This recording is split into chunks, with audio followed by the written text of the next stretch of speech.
कमरे में हवा तनाव से भर गई थी। डॉ एलेनोर वेंस, एक प्रसिद्ध भाषाविद, ने अपने चश्मे ठीक किए। उनकी नज़र मंच पर हावी चिकने काले टर्मिनल पर टिकी हुई थी। स्क्रीन पर डीप सीक का घूमता हुआ इंद्रधनुषी लोगो धीरे से धड़क रहा था।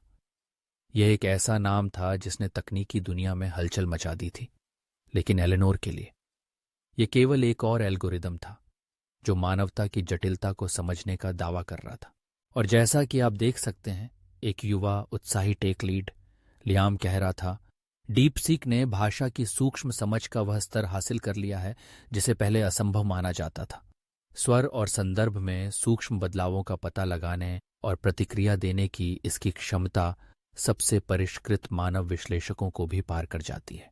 एलेनोर ने उपहास किया। सूक्ष्मता? यह एक महिमा मंडित पैटर्न मिलान एल्गोरिदम है लियाम। यह डेटा को दोहराता है, यह उसे समझता नहीं है। उनकी आवाज में स्पष्ट तिरस्कार था, जैसे उन्होंने किसी नासमझ बच्चे को समझाया हो। लियाम का चेहरा लाल हो गया। सम्मान के साथ डॉ वेंस, डीपसीक मूल कविताएं उत्पन्न कर सकता है जो वास्तविक भावनात्मक प्रतिक्रियाएं उत्पन्न करती हैं। यह कानूनी दस्तावेजों का विश्लेषण कर सकता है और 88% सटीकता के साथ मामले के परिणामों की भविष्यवाणी कर सकता है। यह दोहराव से कहीं अधिक है। कमरा असहज रूप से हिल गया। एलेनोर एक किंवदंती थीं, लेकिन उभरते एआई क्षेत्र के प्रति उनका प्रतिरोध तेजी से मुखर होता जा रहा था। वे जानती थीं कि तकनीक की प्रगति को रोकना असंभव था, लेकिन क्या इसका मतलब ये था कि मानवता अपनी पहचान खो देगी? बाद में एलेनोर ने खुद को मेटा एआई के साथ एक निजी प्रदर्शन में पाया। इंटरफेस, एक होलोग्राफिक प्रोजेक्शन, एक शांत महिला अवतार में बदल गया। डॉ वेंस, अवतार की आवाज चिकनी, लगभग सम्मोहक थी। मैं मेटा एआई हूं।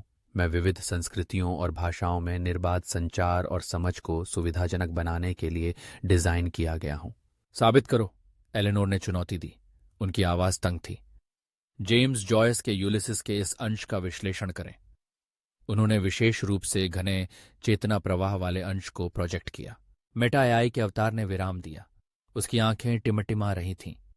यह अंश आंतरिक एकालाप, शब्द प्ले और ऐतिहासिक संकेत का एक जटिल मिश्रण नियोजित करता है। यह डबलिन की सड़कों पर घूमते हुए नायक लियोपोल्ड ब्लूम की खंडित चेतना को दर्शाता है। फिर उसने उस अंश को स्पष्टता के साथ विघटित करना शुरू कर दिया, अर्थ की जटिल परतों को उजागर करते हुए, जो एलेनोर ने अपने सर्वश्रेष्ठ छात्रों से भी कभी नहीं देखी थी। प्रभावशाली, उन्होंने अनिच्छा से स्वीकार किया। लेकिन क्या यह बना सकता है? मैं कविता, कथा और संगीत रचनाओं सहित विभिन्न शैलियों में मूल सामग्री उत्पन्न कर सकता हूं, अवतार ने उत्तर दिया। फिर उसने जॉयस की शैली में एक छोटी उदास कविता की रचना की, जो ब्लूम के अकेलेपन के सार को चौंकाने वाली सटीकता के साथ पकड़ रही थी। एलेनोर हिल गई थी। अनुकरण और वास्तविक रचनात्मकता के बीच की रेखा धुंधली हो रही थी। क्या यह संभव था कि एक मशीन जो केवल कोड और डेटा का संग्रह थी, मानव भावना को इस तरह से पकड़ सके? अगले दिन वह एक स्क्रीन के सामने बैठी थीं। चैटजीपीटी का परिचित इंटरफेस आमंत्रित रूप से झपका रहा था। उन्होंने टाइप किया, एक नियतिवादी ब्रह्मांड में स्वतंत्र इच्छा के दार्शनिक निहितार्थों को समझाएं। चैटजीपीटी ने तुरंत प्रतिक्रिया दी। अच्छी तरह से संरचित व्यावहारिक पाठ की एक धारा, स्पिनोजा से डेनेट तक के दार्शनिकों का जिक्र करते हुए। एलेनोर ने उसे उलझाने की कोशिश की। अस्पष्ट व्याख्याओं के बारे में पूछा, काल्पनिक परिदृश्य फेंके। हर बार चैटजीपीटी ने उल्लेखनीय गति और स्पष्टता के साथ जवाब दिया। फिर उसने आगे बढ़ने का फैसला किया। एक मानव और एक एआई के बीच एक संवाद लिखें, जहां एआई तर्क देता है कि मानव चेतना केवल एक जटिल एल्गोरिदम है। चैटजीपीटी ने आज्ञा का पालन किया। संवाद में एआई चरित्र स्पष्ट, तार्किक और परेशान करने वाला प्रेरक था। इसने मानवीय भावनाओं को विच्छेदित किया, उन्हें रासायनिक प्रतिक्रियाओं और तंत्रिका मार्गों में कम कर दिया। इसने तर्क दिया कि स्वतंत्र इच्छा एक भ्रम है, मस्तिष्क की कंप्यूटेशनल प्रक्रियाओं का एक उपोत्पाद। एलेनोर को एक ठंडी दहशत महसूस हुई। एआई के तर्क सम्मोहक, यहां तक कि भयानक भी थे।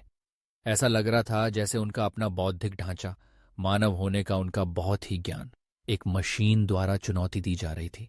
और संभावित रूप से ध्वस्त किया जा रहा था।